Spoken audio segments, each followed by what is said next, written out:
Hey guys, welcome back to Drop Baba. तो एक बहुत ही बड़ा डेवलपमेंट हुआ है और it's not a good news अगर आप चेल्सी फ़ैन हैं तो मैट लॉ ने ट्वीट किया है थोड़ी देर पहले ही कि Roman Abramovich will receive bids to buy Chelsea this week with parties believing that for the first time he will consider a sale.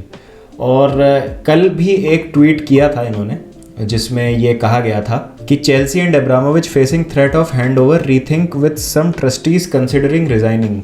तो क्या है कि चेल्सी जो ओनरशिप है वो रोमन अब्रामोविच ने गिव अप कर दी है और चेल्सी का जो चैरिटेबल ट्रस्ट है उसके कुछ मेंबर्स हैं वो देखेंगे अब इसको। तो उसमें 6 मेंबर्स थे जैसा मैंने अपने पिछले वीडियो में बताया था। तो यह रिपोर्ट आ रही है कि 2 मेंबर ऐसे हैं जो रीथिंक कर रहे हैं क्योंकि उनको लगता है कि ये जो ट्रस्टीज़ वाला काम है चैरिटेबल ट्रस्ट का, ये इनके normal day to day activities में एक हिंड्रेंस करेगा और क्लैश करेगा और इनकी बाकी रिस्पॉन्सिबिलिटीज़ हैं जो वो कॉम्प्रोमाइज़ होंगी। तो ये थोड़ा सा जो 2 न्यूज़ है बहुत गलत टाइम पे आई है बैक टू बैक। तो एक तो ट्रस्टीज़ जो हैं कॉन्फिडेंट नहीं है अपने रोल को लेकर और दूसरी चीज़ ये है कि Roman Abramovich will consider a sale. तो कितनी सच्चाई है इस बात में ये तो खैर थोड़े दिन में पता चलेगा, लेकिन it is a massive news, massive development if you are a Chelsea fan. और एक और न्यूज़ आई थी कि एक और रशियन बिलियनर है जिनका लिंक एवर्टन के साथ है और फराद मोशरी के भी काफ़ी क्लोज कॉन्टैक्ट हैं, तो उन पे सैंक्शंस लगा दिए हैं यूरोपियन यूनियन ने। तो अगर ऐसा कुछ रोमन अब्रामोविच के साथ होता है तो क्या वो चेल्सी की ओनरशिप को बरकरार रख पाएंगे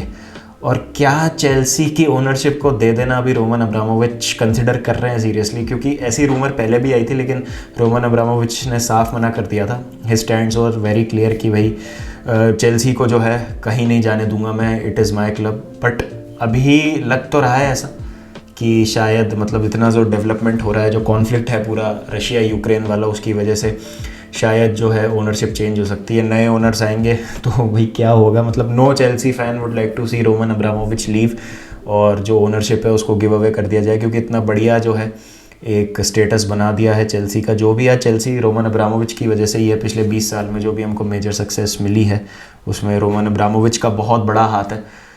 तो क्या हम मतलब अफोर्ड कर सकते हैं रोमन अब्रामोविच को जाते देखना? ये एक बहुत मतलब इम्पोर्टेंट बात है। मुझे तो बहुत डर लगने लगा है सही बताऊँ तो। मैं समझ नहीं पा रहा हूँ, मैं प्रोसेस नहीं कर पा रहा हूँ ये न्यूज़ को कि मैं क्या रिएक्ट करूँ इस पर।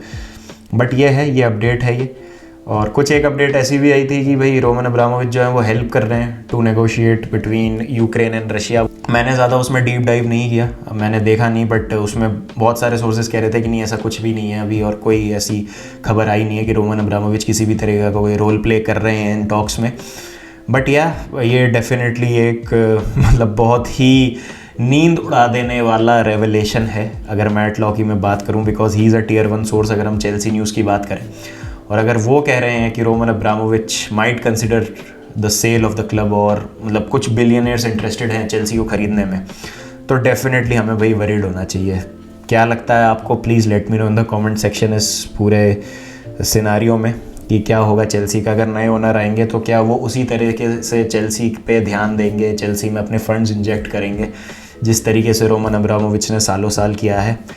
भाई मतलब हम और क्लब्स को देखते हैं ना तो डर लगता है, जैसे मैनचेस्टर यूनाइटेड को देखते हैं, वहाँ ग्लेजर्स को देखते हैं, आर्सेनल में हम इनको देखते हैं, क्रोइंकीज़ को देखते हैं। मतलब एफएसजी का भी मैं कहूँगा बहुत अच्छा रिकॉर्ड नहीं रहा इन्वेस्टमेंट का लिवरपूल में। तो ये वाली बातें हैं, पता नहीं कौन आएगा क्या होगा, बट आई होप ऐसा नहीं हो भाई। कॉन्फ्लिक्ट जो है वो अपने आप में जल्दी रिजॉल्व हो जाए, बट देखते हैं क्या होता है।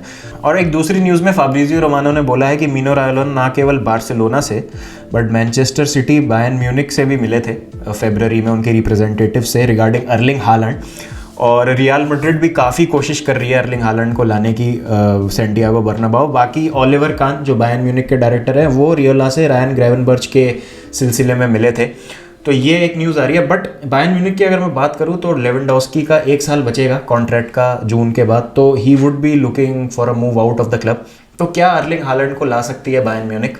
उनके लिए तो एक परफेक्ट रिप्लेसमेंट हो जाएगी, मतलब एक स्ट्राइकर एलिट जाएगा और एक एलिट स्ट्राइकर आएगा, तो make sense for Bayern Munich. Manchester city का फेल्ड था मूव जो उन्होंने हैरी केन के लिए 4 बिड्स मारी थी, तो हैरी केन को नहीं ला पाई थी मैनचेस्टर सिटी। और अब उनको लगता है क्योंकि एंटोनियो कॉन्टे हैं वो शायद नहीं जाने दें और he would want Harry Kane, और हैरी केन को इंटीग्रेट करना चाहते हैं अपने लॉन्ग टर्म प्रोजेक्ट में। तो क्या आसान है अभी भी सिटी के लिए हैरी केन के पीछे जाना, और क्या हैरी केन से आसान है अर्लिंग हालैंड को लाना? आई थिंक अर्लिंग हालैंड ज़्यादा इजी रहेगा सिटी के लिए ऑप्शन, क्योंकि तो अर्लिंग हालैंड जो है वो anyways he is moving away, और Manchester City is right now the best club in Europe. अगर हम फुटबॉल की बात करें, जिस तरीके से खेल रहे हैं, बहुत एक इंटरेस्टिंग प्रोपोजिशन है किसी भी नए प्लेयर के लिए। और जूलियन अल्वारेज ऑलरेडी उन्होंने साइन कर लिया। Erling Haaland will be absolutely massive. 40 गोल मार सकते हैं अर्लिंग हालैंड अगर पेप गार्डियोला की टीम में खेलेंगे, तो वो बहुत भयंकर ही टीम बन जाएगी मैनचेस्टर सिटी अर्लिंग हालैंड के आने से। यहीं पे बार्सिलोना की बात करें तो सबसे ज़्यादा जो स्ट्रॉन्ग लिंक आया है अभी तक वो बार्सिलोना के साथ आया है अर्लिंग हालैंड का, और मीनो रायोला और लपोर्ता की भी बहुत अच्छी दोस्ती है, बहुत अच्छे रिलेशंस हैं उनके, और काफ़ी कॉन्फिडेंट हैं बार्सिलोना का बोर्ड कि वो अर्लिंग हालैंड को ला सकते हैं कैंप न्यू इस समर में। और ज़रूरत तो है ही, बार्सिलोना के आउट एंड आउट स्ट्राइकर की एक बहुत ज़्यादा उनको रिक्वायरमेंट है। यहीं रियल मैड्रिड इसलिए शायद पीछे पड़ रही है अर्लिंग हालैंड के, क्योंकि यहाँ पर एक डेवलपमेंट हुआ था कि किलियन एम्बापे को रोकने के लिए पीएसजी उनको मुंह मांगी कीमत देने के लिए तैयार है, because they need Kylian Mbappe long term. क्योंकि अगर आप ऐसा सोचें, मेसी का आखिरी साल है कॉन्ट्रैक्ट का, ठीक है, ही वॉन्ट बी स्टेइंग।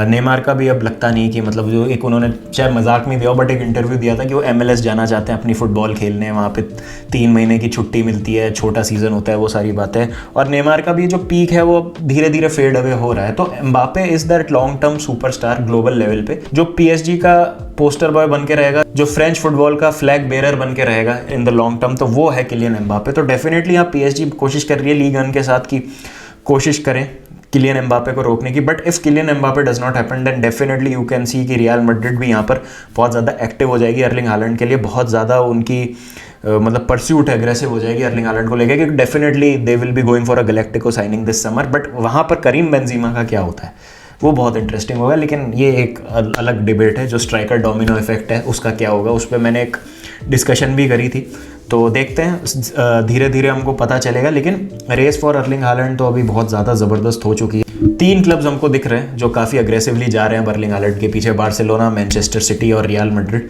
और क्या बायर्न म्यूनिख मतलब सही में रायन ग्रावेनबर्च के लिए मिली थी मीनो रायलो से, या उन्होंने हालैंड की भी पॉसिबिलिटी डिस्कस करी होगी उस ट्रांसफ़र की? तो late me no in the comment section, आपको क्या लगता है, व्हाट डू यू थिंक कि हालैंड का नेक्स्ट रियलिस्टिक डेस्टिनेशन हो सकता है? डू यू थिंक कि भाई किस टीम को सबसे ज़्यादा ज़रूरत है अर्लिंग हालैंड के? And also let me know कि आपको क्या लगता है about all of this Roman Abramovich की Chelsea situation. Will he give up, will he not give up his Chelsea ownership? क्या मतलब है अभी फ्यूचर में, and what does the future holds? तो ये सारी चीज़ों के बारे में डिटेल में डिस्कस करेंगे। चलिए गाइस, फिर मिलेंगे नेक्स्ट वीडियो के साथ। जब तक अपना ध्यान रखें, take care and peace out.